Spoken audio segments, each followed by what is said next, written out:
So, hi everyone, and thank you very much for the invitation. I'm really humbled to be here with such big names around. You probably don't know me, and don't worry, I will introduce myself. And yeah, basically, I am here thanks to Patrick. So I think he's not around. So if you have to blame someone for this presentation, it's him.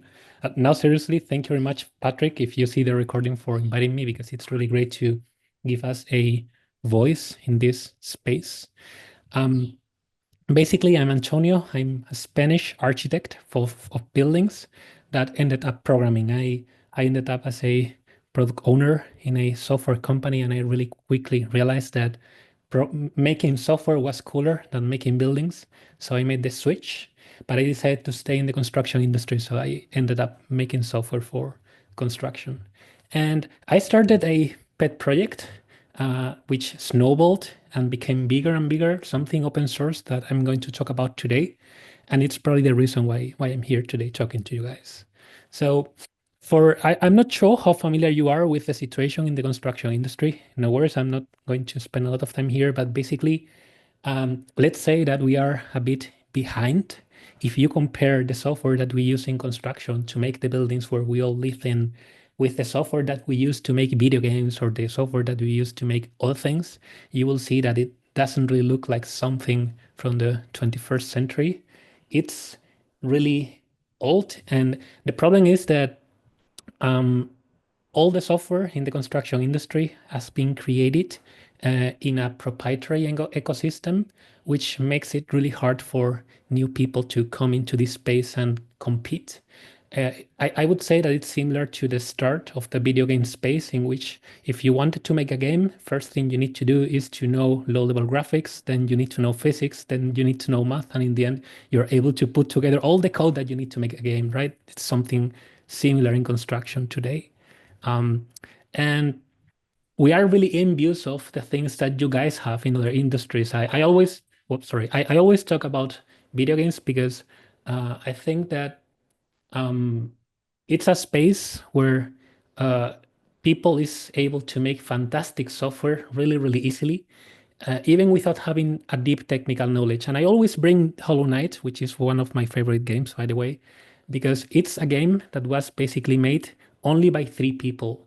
A game with a fantastic graphics engine, a fantastic physics engine made by three developers that probably made a dent in the history of video games and made a huge profit as well, right? And of course, this doesn't happen because the developers of the video game industry are necessarily smarter of the developers of the construction industry. This happens because in the video game industry, there's something called video game engines that you're probably very familiar with, which basically means that the maximum common denominator of any video game out there is available both as proprietary engines and also some open engines like Godot. So if you want to make a game today, you don't have to start from scratch. Generally, you don't have to know low-level graphics. You don't need to know math, physics.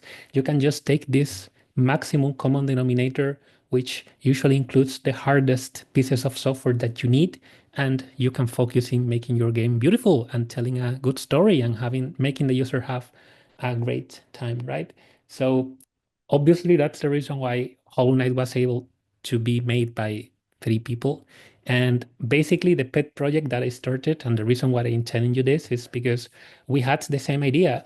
Can we make the same thing in construction? Can we create open source software that includes the maximum common denominator of all the construction software that is needed to build buildings so that people can build things on top? So yeah, that was the idea I had back then. And we got really far with that idea. We made a bunch of MIT uh, libraries. So basically free and everything is free and open source. And we got really far. Uh, we were able to build software that was able to, yeah, display a decent amount of geometry, even in a browser, and a decent frame rate. We were able to access the properties, edit them, write them back, and a bunch of things basically. So we got far, and the thing that we were using to do all of this, the thing that we were using to do all of this was IFC. Again, not sure how familiar you are with the construction industry, but IFC is the schema or the standard that we have to exchange data openly. It's a data format or a data schema. I think it's ISO validated, so it's pretty official. All the big vendors are able to import and export it.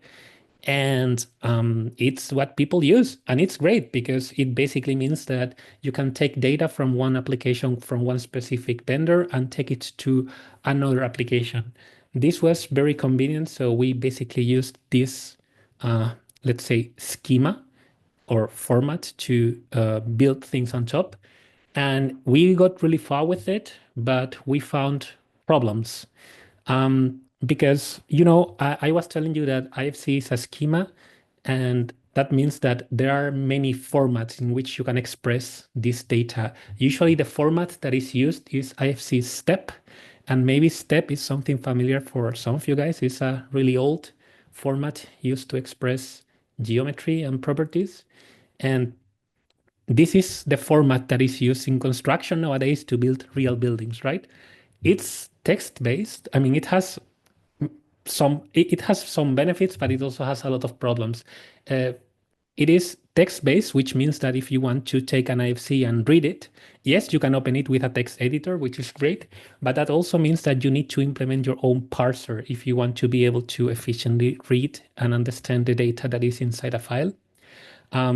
It's inconsistent because the schema is really open and really vast. So that means that IFCs coming from different vendors look really, really different. So even if you're able to make a parser, you're going to be able to, you are going to have to deal with a lot of edge cases and struggle with files coming from different places. It's slow, basically, because as you can imagine, reading millions of objects from a text format that you need to parse, it's not the fastest approach. And also it's bloated because many times in the IFCs that you see out there in the wild, there's a lot of repetition, redundant information, and yeah, they are not very, let's say, efficient. Uh, IFC has other problems. For instance, all the geometry that you find in IFC files is basically implicit. So that means that you don't only need a full parser in order to be able to read IFC files, you also need a full geometry engine. And you will need a good one because the geometry operations that you find inside an IFC file are not easy at all.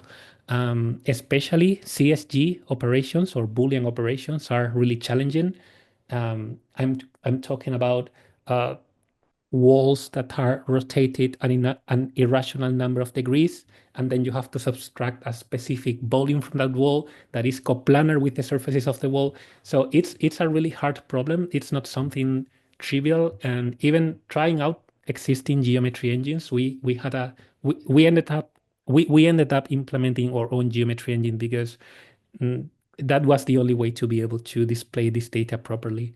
Also, this means that it's very slow because if you want to open a file containing a hospital building and the hospital building has 3,000 windows, you need to perform 3,000 Boolean operations before being able to display it in 3D. And as you can imagine, doing it in a modest device is something that can even make the software to crash. And yeah, it's really complex to create and edit geometry. The schema is very vast and very rich, but that also means that in order to create a single wall, you need to create like 30 objects to describe all the relationships and all the things. So it's not really easy to edit and create. It has other problems like data indirection. If you want to know the properties of a specific wall in an IFC, you need to traverse the whole file just to find the objects that describes the assignment of the properties to that specific wall. So the file has a lot of indirection. The way of expressing geometry is not convenient. It's text-based, so you need to implement your own parser just to be able to read it. So yeah, I mean, it's the open standard that we have in construction, and it has many benefits, but it also has a lot of challenges. We were struggling with these challenges for a really long time. And if I'm honest with you, we were about to give up because, the sunk cost fallacy in which you have invested years trying to make something work, and then you think that trying something different is in some way losing all the effort that you have put in making that specific thing work. But we had users using our open source libraries telling us, hey, this is not fast enough, this is not performant enough, I am not able to open this 2 GB building in the browser. So some months ago, we decided to try another strategy. And the strategy was, hey, what if instead of trying to rely on this existing open format, we create our own open format? And instead of creating a cool looking open format and then asking ourselves, how can we make this performant or how can we display fast graphics, we did it the other way around. We took all the lessons that we learned from the IFC format, and we created a format thinking in what was needed from the development point of view. And we called this format Fragments. And basically, the idea was, yes, can we take all the requirements that we have found in the implementation of applications for huge construction buildings and make a format that fulfills all of that by design? And we gave that a shot without knowing exactly how far we would get. But the truth is that we have gotten really far in just a bunch of months. And here I bring you some examples just to show you how it looks. Yeah, sorry, I have everything in LinkedIn, so all of these are links, but I can share with you the links later so that you can check the video yourselves. In this specific example, we are using Fragments to open, I think it was like 150 buildings. I know they are the same building, but we are not taking instancing into account. So it is really like loading 150 different buildings. And it loads really fast. It loads in less than 10 seconds and runs at 60 FPS, even in my modest computer laptop. Yes, we have done a lot of tests and examples using the same datasets that the people using our open source libraries have given us. In this specific case, I think it was like a bunch of millions of metallic elements, including all the bolts and everything. And we were able again to load everything in a browser on a modest laptop in less than 10 seconds and run it at 60 FPS. So yeah, the basically the format being designed specifically for this use case made everything a lot easier. And yes, bunch of them. In this case, I'm loading, I think, 100 times as individual objects, not instancing. I'm not cheating. 100 times the full MEP installation of a hospital building and running it around. So I was able to load everything, all the ducts, all the pieces. So yeah, basically running smoothly inside the browser. By the way, I'm going to go into detail in the format in a moment, but all the examples that you're seeing are built directly in Three.js. They are not WebGL specific implementations. So as you can imagine, if you made your own specific implementation for the graphics, it would get even faster probably. Because as yeah, Three.js is great, but of course it's generic, so it's less performant than pure WebGL specific thing. But yes, in this case, this is the rebar, the steel that we put inside the concrete of buildings. Again, hundreds of thousands of elements loading in 5 seconds and then running at 60 FPS. And lately, one of the tests that we made, we actually integrated Fragments with the 3D tiles service from Sesium, and we were able to this same metallic building with all the balls and all the pieces, load them in the context of a city, and then get close to it, and then see a specific bolt, and then go back to the city scale. So, yep, really flexible, really interoperable. So yeah, that we have basically tried to solve all the problems that we were facing with IFC. We have started with the development problem because IFC is a OP schema, and that's great, but that is also challenging from the development point of view because it means that just to be able to read and write IFC files, you need an SDK that you are expected to do it yourself. So of course, yes, Fragments is not just the format. We are providing it with a bunch of libraries that make it easy to work with so that you can read fragments, write fragments. Um, we created fragments with flat buffers, which basically means that you can make it readable and writable on any major programming language. Everything is free and open source, obviously. Um, Yes, flat buffers. So basically, we are providing the open schema, which is not very extensive. I think it's less than 150 lines of specification.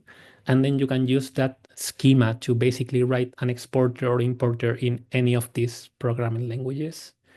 Um, in terms of size, we have also designed the format to be very efficient for displaying data of the built environment. As a comparison, we are taking a 2 gigabyte IFC step file and we are converting it to a 100 megabyte file. And we do multiple things to achieve this level of compression. I don't want to go a lot into detail, but basically we avoid buffers. Instead, we represent all the explicit geometry as VREPs, and also we allow to define multiple types of geometries so that things like the rebars, the steel that we put inside the concrete of buildings, have their own expression. And the result is that the geometry becomes a lot smaller and we deduplicate all the geometry, not by the triangles, but by its implicit definition. So we can easily tell when two things are the same. Um, yeah, and doing multiple things like this, we were able to actually achieve something that is 20 times smaller in this specific use case. Of course, this compression is not linear to the size of the file. We did multiple tests and we found out that the relationship is more or less logarithmic, basically because in construction, the bigger the file, the more redundancy it has. And usually that means that the bigger the file, the smaller it will get. 2 gigabyte, 100 megabyte, of course, in a smaller file, the compression will be less, but this also means that in bigger files, we will probably be able to achieve smaller files in relationship to the original IFC file. Yes, as I was saying, geometry, we basically defined we are using VREPs basically to define most of the geometry, and we are expressing them in a way that makes it really small when you store them. We are also using other types of geometries because if you try to use VREPs for anything in a building, in some cases you will have a great time, but in other cases, like the rebars or the bolts or specific things, it will be hard. So we have defined a format that stores each geometry in a way that is efficient. In it's it's the best possible way to store that specific type of geometry. As you can imagine, geometry is very typological in construction, meaning that you always find the same types of geometry. So storing each geometry in a specific way is key in order to achieve these speeds and this level of compression. Yes, as I said, we avoid buffers because they would bloat the file. So we store everything as VREPs and other things. Um, and yes, of course, uh, we also provide a geometry engine that allows to basically generate the triangles to display all of this when you read the file. And yeah, to be honest, we have been working on this for, I think, 4 or 5 months for now. Everything is free and open source. We will release it in, I think, 2 weeks. Basically, we have done it for our users because our users were asking us to have something faster, something that was able to allow them to build applications for construction that were able to work with gigabytes of data. Now this is starting to get the interest of people like Patrick and other companies. So yeah, I mean, like everything I have done in open source before, just if it's useful for users, I will be very happy. But if it's also useful for other people, I will be even happier. Next steps, we will release this imminently. And also we have designed the format to be easily editable because Fragments doesn't just contain the implicit geometry, sorry, the explicit geometry, it also contains the implicit geometry. And that means that not only can we display huge amounts of data super fast, but in hopefully a bunch of months, we will be able to edit that geometry natively anywhere. Let's see how far we can get with that. So yeah, and the goal is basically to allow anyone to build construction software easily and for free. So yeah, this is it. Thank you very much for your attention. This was the presentation. Well, thank you. That was super interesting. I think it's traditional for the host to ask a first question, so I wanted to kick that off. I was wondering, you said that you're releasing imminently, and on your GitHub, you've got a Fragments repo already. So is that going to be an update to that repo, or is there a different repo that you're referring to? Yes, to be honest, the reason why we named these fragments was because when we were working directly with IFC Step, we discovered that just computing all the geometries to make the triangles necessary to display them in 3D was too slow. So Mhm. we created a super minimal format that contained the buffers with flat buffers, and we called it fragments.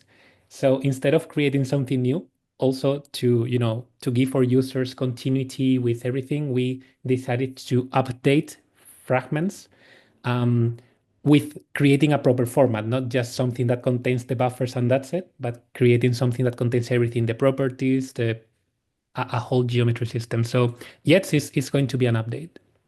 Gotcha. And my second question, before I give up the podium here, is I think that everything on your site right now is TypeScript and JS, and I'm wondering, with the idea of interoperability there, if you might also be releasing a C implementation or something like that, to be able to read the format into things that don't have a JavaScript engine. Yes, actually, the format was created in flat buffers, which is an open source Google library that allows you to define a schema. And then with Mhm. that schema, you can automatically create an exporter or importer for any of these programming languages. I So, see.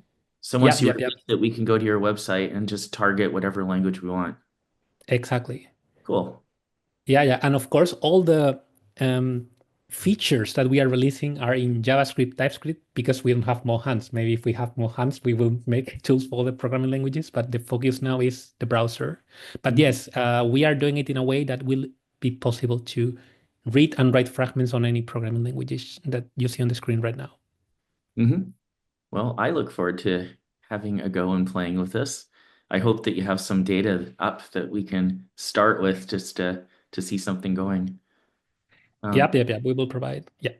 awesome. So, what about the rest of you? Who's got the next question?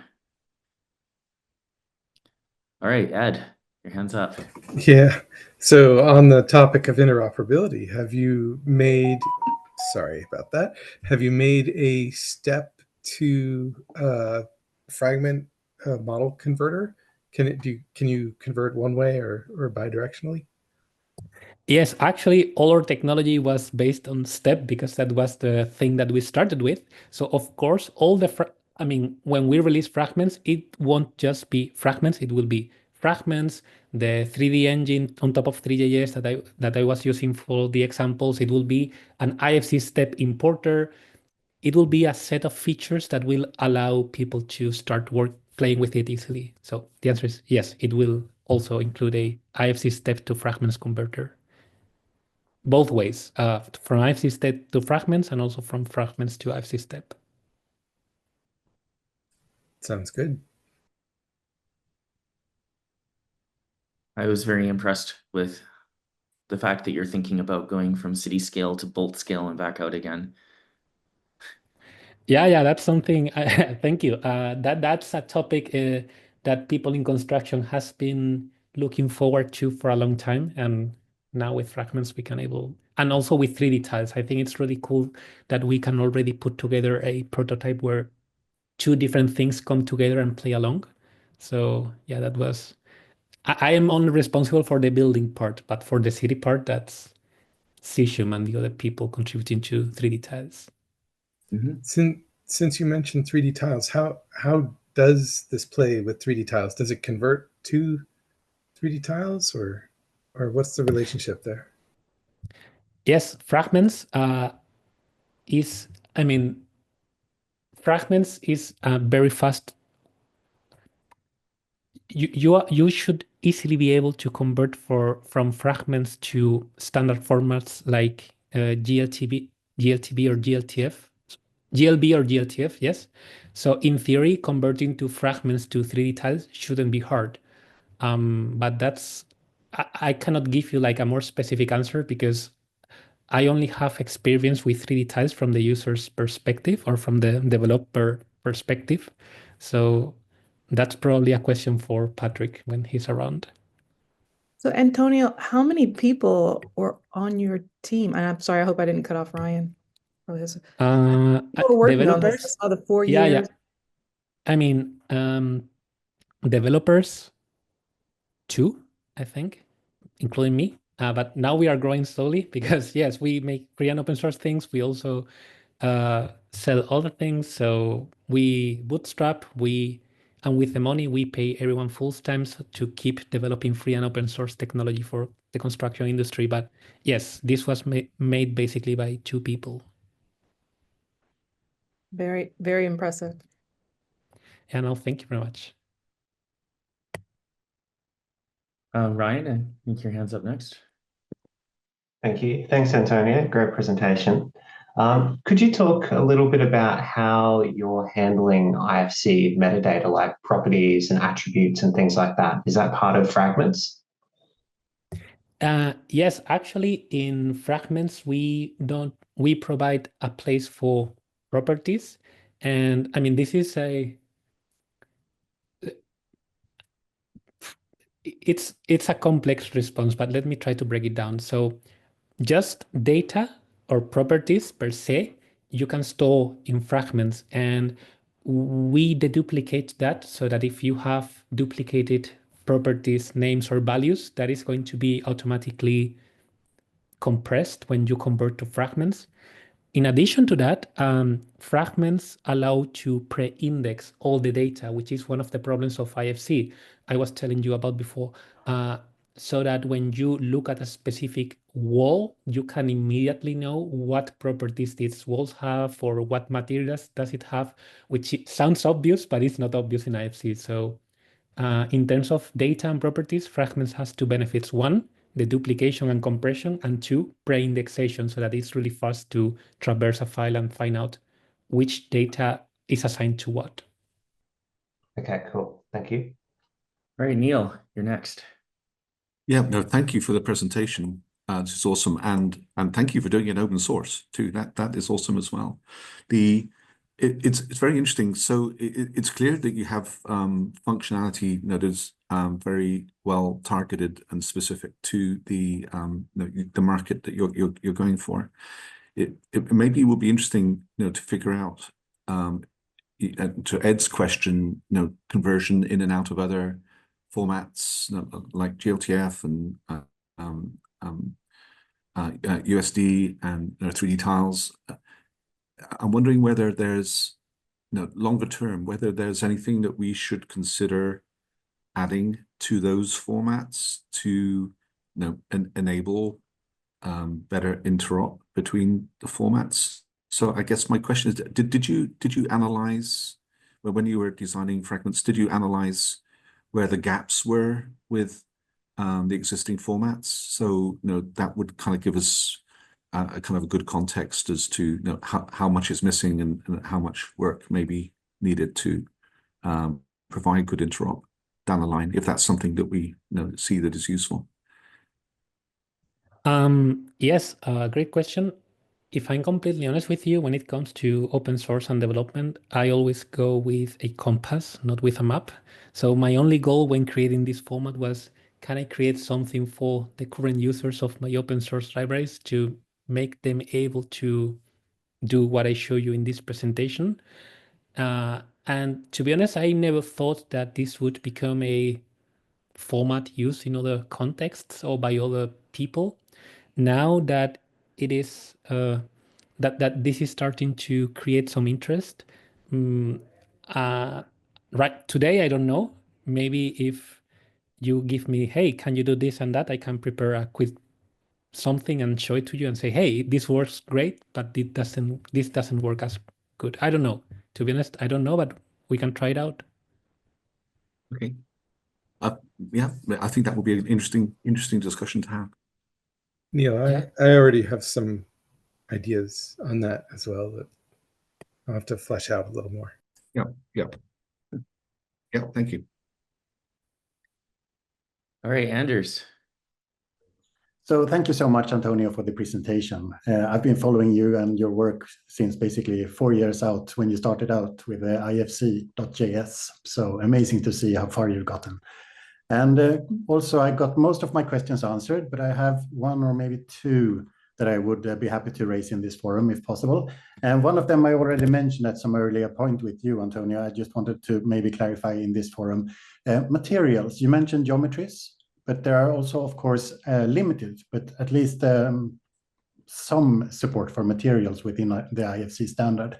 So do you sort of support that as is within Fragments, or how do you look at things like, well, we have the basic things like colored vertices, but we also have textures and those things. So that's the first question. And the second question, I was also curious about the interop that you mentioned, but that one is maybe already answered, I guess. Yeah, let's satisfy the materials question first. Thank you. Yes, great question. To be honest, we didn't include materials just because we didn't have enough hands and we wanted to release this as soon as possible. But yes, absolutely. At the moment, fragments just support, I think, position and normal attributes, but I don't see any reason why it couldn't also support other attributes like UVs. So yes, in theory, we could make future versions of the format that support use cases where you need, I don't know, rendering or textures. Yeah. So in the first release, that won't be possible, but in theory, it should be easy to extend it to make it work for future versions. I have to say, I want to play with this right now. I probably have to wait a couple of months or something, right? Yeah, no. It's going to be a couple of weeks. You know, the thing is that, long story short, last year we were building in public and everything that we did, we released it with a huge red sign. Hey, this is beta, but please don't put it in production. And guess what? Everyone ignored that sign and put it in production. And then when we actually released the thing, of course, there were some changes and everyone was complaining. So this year we decided to be a bit more conservative and basically make quarterly releases. And we are at the end of the quarter, so now we are going to release it in a bunch of weeks. That's a good cautionary tale. Yep. Yes, good cautionary tale. Also shows that there's a need, right? So it's interesting. And I'm kind of glancing across the virtual table towards Ed, because you mentioned materials. It seems like the existing formats could add a lot of value to the work that you're doing, and so it can save you a lot of work and get you to to your mission faster. If you can find the right way to collaborate. I mean, is that an interesting discussion from your side? I think both on the USD and GLTF sides. I'm presuming a lot, but I presume that both communities would be interested to have that discussion. Yeah, no, definitely from our side, definitely yes. Let's have that discussion. Absolutely. Yeah. Okay. Cool. Yeah. I mean, Ed. I mean, because when you said materials, I was thinking of you. Yeah. This format, as I know of many CSG formats that are pretty weak on visual materials, and so okay, let me rewind a bit and back up. There's often a split between the visual material, the one that is presented on screen by some 3D rendering engine or game engine, and the need for an actual material. Oh, we need to know this is made out of concrete versus aluminum versus some other real world material because we want to know the tensile strength, or we want to know some other non-visual, property of the material. And often CAD engines need to have that in order to run simulations and optical reflection simulations and all sorts of reasons why they would want that. So when people say materials, there's these two different definitions, since we're wandering into CAD territory here, that you have to be careful of which material do they want, the physical one or the physically based rendered one. And then we also have the problem that a lot of these CAD engines and software that makes these kind of file formats, like STEP and the others, they don't do like texture mapping and the whole visual rendered materials very well. That's sort of left as an exercise to some model artist further down the line after the thing has been triangulated or whatever. So there's a lot to explore there. And if this format could be better than STEP and some of the other older CAD formats in terms of actually preserving or representing visual materials, that would be great. But also the software that produces these things would also need upgrades to take advantage of that as well, I think. Yeah, no, definitely. And to be honest, from my side, rendering is not the top one use case that we have in our heads at the moment. I would rather be able to model or create geometry and edit geometry natively using this format before getting into realistic rendering. Probably because I'm an architect and I come from a more, let's say, less artistic side of things. So, but yeah, very interesting discussion. Anders? Yes, very short then. Just one more question, since you mentioned also your background within as an architect, meaning in the profession.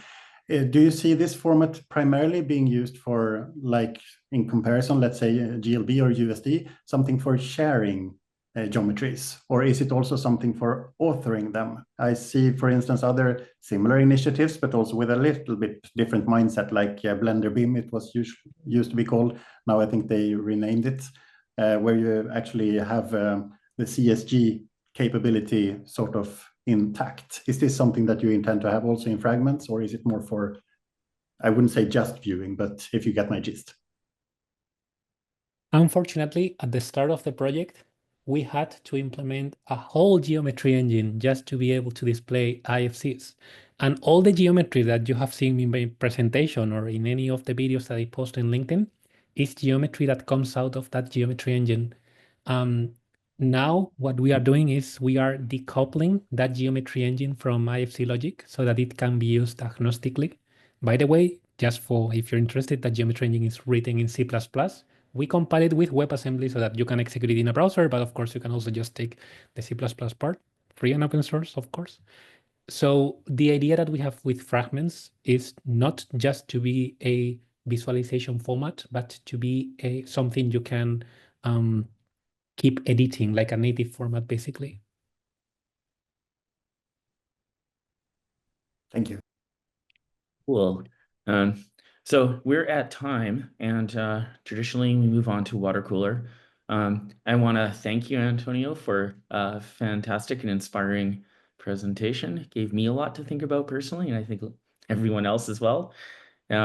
So happy to have had you here today.